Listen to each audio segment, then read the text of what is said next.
देखिए, सुनील राउत, संजय राउत के भाई वहां पर पहुंचे हैं ईडी दफ्तर। अब ये पहुंचे हैं तो कुछ ही देर में संजय राउत को यहां से मेडिकल के लिए ले जाया जाएगा जेजे अस्पताल। सुनील राउत जो विधायक है शिवसेना के और अभी भी उद्धव ठाकरे के साथ वो बने हुए हैं। और यहां पर देखिए, सुनील राउत यहां पर पहुंचे हैं तो मीडिया कर्मी भी वहां पर इकट्ठा हो चुके हैं और यहां पर कुछ ही देर में अब संजय राउत को यहां से निकालकर जेजे अस्पताल ले जाया जाएगा। उनके भाई उनके साथ यहां पर जाने के लिए तैयार है, लेकिन शायद उनके भाई को उनसे मिलने दिया जाएगा ये संभव लगता नहीं है।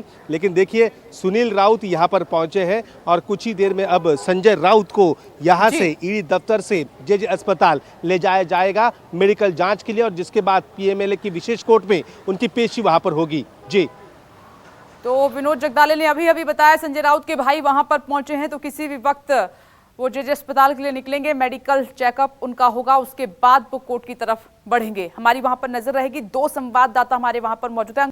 हालांकि जो तस्वीरें लगातार आप देख रहे हैं, संजय राउत काफी कॉन्फिडेंट नजर आ रहे हैं और दूसरी तरफ जब वो मां से मिलकर निकल रहे थे तो काफी भावुक भी नजर आए। अभी थोड़ी देर में कोर्ट में उनकी पेशी होनी है। एक बार फिर से आपको पीएमएलए कोर्ट लिए चलते हैं। अंकुश मेरे सहयोगी वहां पर मौजूद हैं। अंकुश, जाहिर सी बात है कि शिव सैनिक पहुंचने की कोशिश करेंगे, तो सिक्योरिटी के कैसे इंतजाम हैं वहां पर? जी बिल्कुल सही कहा आपने, क्योंकि संजय राउत को अरेस्ट किया गया है और संजय राउत को कोर्ट में पेशी है, तो इसके अलावा से मुंबई पुलिस भी पूरी तरह से मुस्तैद है।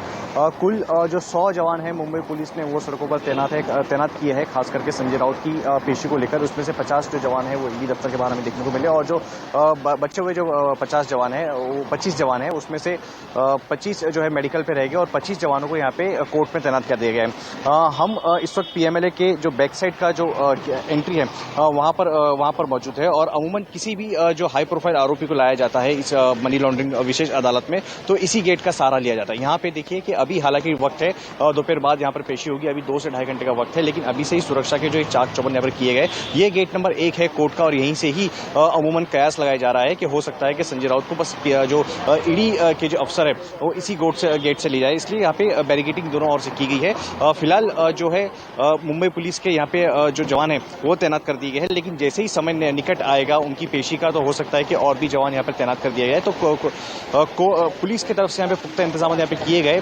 कल भी हमें देखने को मिला था जब संजय राउत की गिरफ्तारी हुई थी या फिर ईडी की रेड उनके घर पर की गई थी, तो बड़ी मात्रा में शिवसैनिक के कार्यकर्ता वहां पर पहुंचे हुए थे, लगातार नारेबाजी और घोषणाबाजी कर रहे थे। घोषणाबाजी शिवसेना के समर्थन में, संजय राउत के समर्थन में, ईडी के विरोध में, और हो सकता है कि आज भी कुछ इसी तरीके की तस्वीर देखने को मिले जब संजय राउत को पेश करे ईडी कोर्ट में। तो उसी से निपटने के लिए मुंबई पुलिस ने अपनी तरफ से पुख्ता इंतजाम यहां पर सुरक्षा को लेकर किए हैं।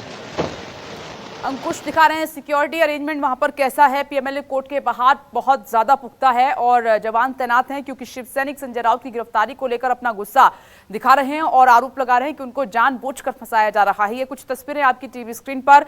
लोकसभा और राज्यसभा में काफी हंगामा हुआ है उनकी गिरफ्तारी को लेकर। शिवसेना इस पर चर्चा भी चाहती है। संजय राउत की गिरफ्तारी के बाद से महाराष्ट्र में जो सियासी संकट है, माफ कीजिएगा, जो सियासी उठापटक है, सियासी बयानबाजी है, वो काफी जोरदार तरीके से हो रही है।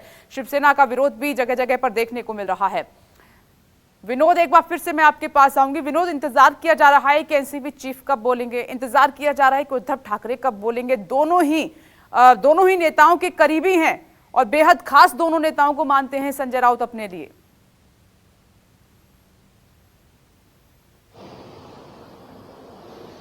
देखिए, जब एकनाथ शिंदे ने शिवसेना में जब बगावत की थी, उनका अलग गुट बनाया था, तब संजय राउत ने वहाँ पर सीधे उद्धव ठाकरे का वहाँ पर समर्थन किया था। उद्धव ठाकरे के साथ रहने की उन्होंने बात की और लगातार शिंदे गुट पर हमला किया था।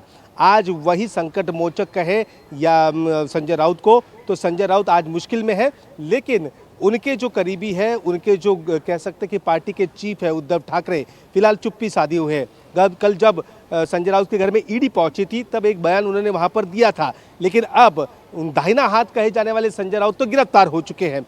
तो गिरफ्तारी के बाद उनकी अब तक कोई प्रतिक्रिया सामने नहीं आई है। दूसरे संजय राउत के दूसरे राजनीतिक गुरु हैं शरद पवार, और संजय राउत खुद अपने भाषण में भी कहते हैं कि मैं शरद पवार को अपना राजनीतिक गुरु भी मानता हूं। तो वही शरद पवार जो हमेशा, आपको दिल्ली में भी आपको पता ही होगा कि हमेशा संजय राउत को शरद पवार के साथ देखा गया, उनके बंगले पर कई बार देखा गया है। पहले महाविकास आघाड़ी हो नहीं थी तभी भी वो एक साथ हमेशा देखा जाता था, लेकिन आज वही शरद पवार भी चुप्पी साधे हुए। शरद पवार की तरफ से अभी भी कोई बयानबाजी वहाँ पर सामने नहीं आई है। तो ऐसे गढ़ में सवाल सभी ये पूछ रहे हैं कि दोनों नेता चुप क्यों है, दोनों नेता क्यों वहाँ पर संजय राउत की गिरफ्तारी पर अपना बयान वहाँ पर नहीं दे रहे हैं। अब मैं आपको एक बात बताना चाहता हूँ कि शिव संवाद नाम की यात्रा आदित्य ठाकरे ने शुरू की थी। अब वो यात्रा आज कोकण में पहुँची है। कुडाल में, सिंधुदुर्ग जिले के कुडाल में यात्रा पहुंच चुकी है और थोड़ी देर में वहां पर आदित्य ठाकरे वहां पर अपनी बात रखने वाले हैं।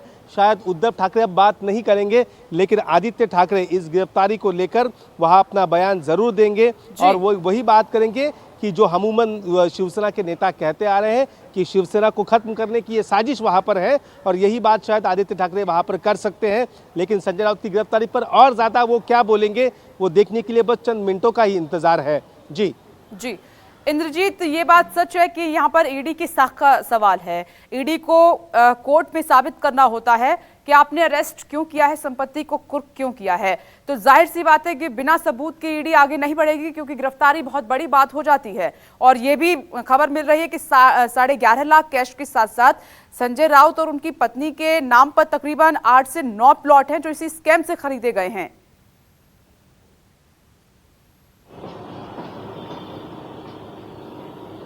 जी बिल्कुल, ईडी बिना सबूत के आगे नहीं बढ़ेगी और इस मामले में तो बिल्कुल भी नहीं बढ़ेगी, क्योंकि आपने देखा होगा कि संजय राउत लगातार बीच में ईडी पर भी प्रहार कर रहे थे और ये भी कह रहे थे कि ईडी यहाँ पर वसूली का धंधा शुरू कर चुकी है और उसमें कुछ बीजेपी के नेता शामिल हैं और एक एजेंट का यहाँ पर नाम भी बताया था ईडी ने।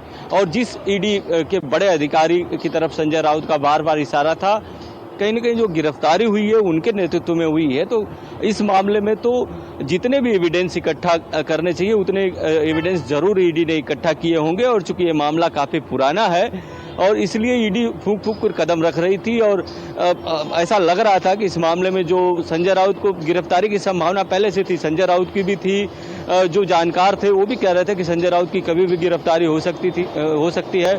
कल ही आपने देखा कि उद्धव ठाकरे ने भी गिरफ्तारी की आशंका जता दी थी। तो कहीं न कहीं सभी को ये लग रहा था कि संजय राउत की गिरफ्तारी हो जाएगी, लेकिन कब होगी ये कहना मुश्किल था। ऐसा लग रहा था कि संसद का सत्र समाप्त होने के। नमस्कार, मैं हूं मानक गुप्ता।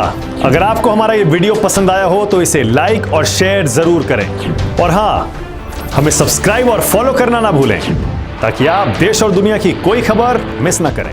तो जुड़े रहिए हमारे साथ और देखते रहिए न्यूज़ 24।